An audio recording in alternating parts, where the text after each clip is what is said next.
Zydus hospital ખાતે આવેલા એનઆરસીની આકસ્મિક મુલાકાત લેતા જિલ્લા પ્રોગ્રામ ઓફિસર સુશ્રી ઈરાબેન ચૌહાણ. ઝાયડસ હોસ્પિટલ ખાતે એનઆરસી એટલે કે ન્યુટ્રિશન રિહેબિલિટેશન સેન્ટરની આકસ્મિક મુલાકાત લેતા જિલ્લા પ્રોગ્રામ ઓફિસર સુશ્રી ઈરાબેન ચૌહાણ, જેમાં 0 થી 6 વર્ષના જે એસએમ બાળકોને કોઈપણ જાતની બીમારી હોય તેમજ ભૂખ પરીક્ષણમાં નાપાસ થયેલા હોય તેઓને સીએમટીસી એનઆરસી ખાતે રાત્રિ રોકાણ સાથેની સારવાર માટે દાખલ કરાવવા અને સારવાર આપી. જો બાળક સીએમટીસી એનઆરસીમાંથી ડિસ્ચાર્જ થયેલ હોય તો તેઓને સીએમએમ કાર્યક્રમમાં સીધા દાખલ કરવા માટે એનએનએમ સુપરવાઇઝર સાથે સંકલન, દેખરેખ અને સમીક્ષા કરવાની હોય છે.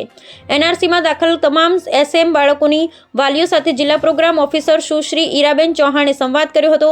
ત્યારબાદ આંગણવાડીમાં મળતા બાલ શક્તિના પેકેટનો વધારે ઉપયોગ કરવાની સમજ આપવામાં આવી. ત્યાં આવેલા એમબીબીએસ વિદ્યાર્થીઓ એસએમ વિશે વિદ્યાર્થીઓને જિલ્લા પ્રોગ્રામ ઓફિસર દ્વારા માર્ગદર્શન આપવામાં આવ્યું, જેમાં વિદ્યાર્થીઓ દાહોદ જિલ્લાના બાળકોને કેવી રીતે એસએમમાંથી એમએમ અથવા નોર્મલમાં આવે તે અંગે માર્ગદર્શન પૂરું પાડવામાં આવ્યું. ડીઆઈસી મુલાકાત કરવામાં આવી. ફિઝિયોથેરાપી, સ્પીચ થેરાપી જેવી અલગ અલગ થેરાપી વિશે હાજર કર્મચારી સાથે ચર્ચા કરવામાં આવી અને જરૂરી સૂચનો આપવામાં આવ્યા. Bureau report Chandubhai Mohaniya.